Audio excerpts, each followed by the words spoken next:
ಪಿತನ ಸುತನ ಮತ್ತು ಪವಿತ್ರಾತ್ಮ ನಾಮದಲ್ಲಿ ಆಮೆನ್. ಆತ್ಮೀಯ ಸಹೋದರ ಸಹೋದರಿಯರೇ, ಪ್ರಭುವಿನಲ್ಲಿ ನಮ್ಮ ಜೀವನ ನೆಲೆಗೊಳ್ಳಬೇಕೆಂದು ಇಂದಿನ ಮೊದಲನೇ ವಾಚನದಲ್ಲಿ ಸಂತ ಯೋಹಾನರು ಬಹಳ ಸುಂದರವಾಗಿ ಬರೆಯುತ್ತಾರೆ. ಪ್ರಭುವಿನ ಆ ಪ್ರೀತಿಯಲ್ಲಿ ನೀವು ನೆಲೆಗೊಂಡಿರುವುದಾದರೆ ತಂದೆಯಾದ ದೇವರ ಜ್ಞಾನವು, ಅವರ ಪ್ರೀತಿಯು ನಿಮ್ಮಲ್ಲಿ ಇರುತ್ತದೆ ಎಂದು ಹೇಳಲಾಗಿದೆ. ಆತ್ಮೀಯ ಸಹೋದರ ಸಹೋದರಿ, ನಮ್ಮ ಬದುಕು, ನಮ್ಮ ಕನಸು ನನಸುಗಳೆಲ್ಲವೂ ಸಹ ನಾವು ಇರುವುದು, ಜೀವಿಸುವುದು ಅವರಲ್ಲಿ ಎಂದು ಪ್ರೇಷಿತರ ಕಾರ್ಯಕಲಾಪಗಳ ಪುಸ್ತಕ 17:28 ಬರೆಯಲಾಗಿದೆ. ಆದ್ದರಿಂದ ನಮ್ಮ ಅಸ್ತಿತ್ವ, ನಮ್ಮ ಜೀವನ, ನಮ್ಮ ಜೀವಿತ, ನಮ್ಮ ಸರ್ವಸ್ವವು ಆ ಪ್ರಭುವಿನಲ್ಲೇ ಇರಬೇಕು ಎನ್ನುವುದೇ ಪ್ರಭು ಯೇಸುವಿನ ಹೃದಯಕ್ಕೆ ಒರೆಯಿಕೊಂಡು ಕುಳಿತಿದ್ದ ಸಂತ ಯೋಹಾನರ ಮಾತುಗಳಾಗಿವೆ. ಪ್ರಭುವು ಸಹ ಯೋಹಾನನ ಸುವಾರ್ತೆ 15ನೇ ಅಧ್ಯಾಯದಲ್ಲಿ ಹೇಳುವ ಮಾತುಗಳಿವೆ. ನಾನು ನಿಜವಾದ ದ್ರಾಕ್ಷ ಬಳ್ಳಿ, ನೀವೇ ಅದರ ಕೊಂಬೆಗಳು. ಒಬ್ಬನು ನನ್ನಲ್ಲಿಯೂ ನಾನು ಆತನ ನೆಲೆಗೊಂಡಿದ್ದರೆ ಅವನು ಯಥೇಚ್ಛವಾಗಿ ಫಲ ತರುವನು ಎಂದು. ಆತ್ಮೀಯ ಸಹೋದರ ಸಹೋದರಿ, ಈ ಹೊಸ ವರ್ಷದ 2ನೇ ದಿನದಲ್ಲಿ ಸಂತ ಯೋಹಾನ ನಮಗೆ ಬರೆಯುವ ಮಾತುಗಳು, ನಾವು ಪ್ರಭುವಿನಲ್ಲಿ ನೆಲೆಗೊಂಡು ನಿಲ್ಲಬೇಕು. ಪ್ರಭುವಿನಲ್ಲಿ ನೆಲೆಗೊಂಡು ನಿಲ್ಲುವುದು ಎಂದರೆ ನಾವು ನಮ್ಮ ಪಾಪವನ್ನು, ನಾವು ನಮ್ಮ ಆ ಸೈತಾನನ ಪ್ರಲೋಭಗಳನ್ನು ಬಿಟ್ಟು ಬಿಡುವುದು ಎಂದು. ನಾವು ದೀಕ್ಷಾಸ್ನಾನದ ಸಮಯದಲ್ಲಿ ನಮ್ಮ ಪರವಾಗಿ ನಮ್ಮ ತಂದೆ ತಾಯಿಗಳು, ಜ್ಞಾನ ತಂತಾಯಿಗಳು ವಾಗ್ದಾನ ನೀಡಿದ್ದರು. ಗುರುಗಳಿಗೆ ಕೇಳಿದ ಪ್ರಶ್ನೆ, ನೀವು ಸೈತಾನನ್ನು ಬಿಟ್ಟು ಬಿಡುತ್ತೀರಾ? ಹೌದು, ಬಿಟ್ಟು ಬಿಡುತ್ತೇವೆ ಎಂದು ಹೇಳಿದರು. ಈಗ ನಮಗೆ ವಯಸ್ಸಾಗಿದೆ, ನಮಗೆ ಆ ಪರಿಜ್ಞಾನ ಇದೆ. ಆದ್ದರಿಂದ ಆ ವಾಗ್ದಾನಗಳು ನೆರವೇರುವ ಮಕ್ಕಳು ನಾವಾಗಬೇಕು.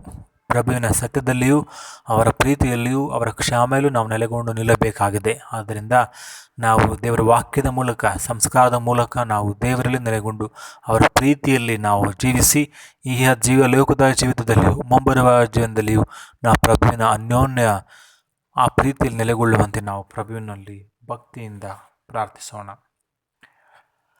ಆರಾಧಿಸುವೆವು, ನಾವು ಆರಾಧಿಸುವೆವು, ಆತ್ಮದೊಡೆಯ ಯೇಸುವನ್ನು ಆರಾಧಿಸುವೆವು.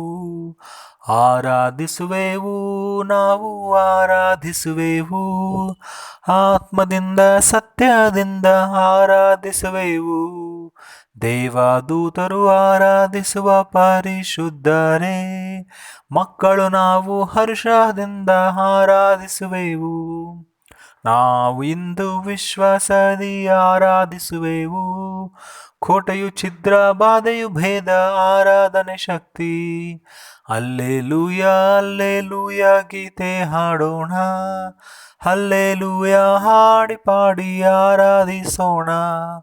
ನಾವು ಇಂದು ವಿಶ್ವಾಸದಿ ಆರಾಧಿಸುವೆವು, ನಾವು ಮುಂದೆ ಮುಖವ ಕಂಡು ಆರಾಧಿಸುವೆವು.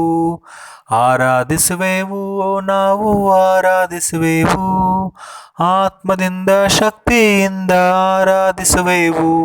ಹೌದು ಪ್ರಭು, ಸ್ತುತಿಗೆ ಪಾತ್ರರು, ಆರಾಧನೆಗೆ ಯೋಗ್ಯರು ನೀವೇ ಆಗಿದ್ದೀರಿ. ಏಕೆಂದರೆ ನಿಮ್ಮ ಪ್ರಿಯ ಕುಮಾರರ ಯೇಸು ಕ್ರಿಸ್ತರ ಪವಿತ್ರ ಪಾಡು ಹಾಗೂ ಮರಣ ಪುನರುತ್ಥಾನದ ಮೂಲಕ ನಮಗೆ ಬೇಕಾದ ಬಿಡುಗಡೆಯನ್ನು, ಶಕ್ತಿಯನ್ನು, ನವಚೇತನ ಹೊಸ ಜೀವನವನ್ನು ಕರುಣಿಸುತ್ತೀರಿ. ಆದ್ದರಿಂದ ಇದು ನಮ್ಮ ಪ್ರಭು ನಮಗೆ ತೋರಿಸಿದಂತಹ ಸತ್ಯದ ಮಾರ್ಗದಲ್ಲಿ, ಆ ನೀತಿಯ ಮಾರ್ಗದಲ್ಲಿ, ಆ ಪರಿಶುದ್ಧಿಯ ಮಾರ್ಗದಲ್ಲಿ ನಡೆದು ನಾವು ಎಂದೆಂದಿಗೂ ನಿಮ್ಮ ಕೃಪೆಯಲ್ಲಿ ನೆಲೆಗೊಳ್ಳು ನಿಲ್ಲುವ ಮಕ್ಕಳಾಗುವಂತೆ ನಮ್ಮನ್ನು ಆಶೀರ್ವದಿಸಬೇಕೆಂದು ನಾವು ಪ್ರಾರ್ಥಿಸುತ್ತೇವೆ. ಆತ್ಮೀಯ ಸಹೋದರ ಸಹೋದರರೇ, ಇದು ಈ ದಿನವು ನಾವು ಪ್ರಭುವಿನ ಪ್ರೀತಿಯಲ್ಲಿಯೂ ಅವರ ಕೃಪೆಯಲ್ಲಿ ನೆಲೆಗೊಂಡು ನಿಲ್ಲುವ ದಿನವಾಗಲಿ ಎಂದು ಸರ್ವಶಕ್ತ ದೇವರಾದ ಪಿತಾ, ಸುತ್ತ ಮತ್ತು ಪವಿತ್ರಾತ್ಮ ನಮ್ಮನ್ನು ಆಶೀರ್ವದಿಸಲಿ.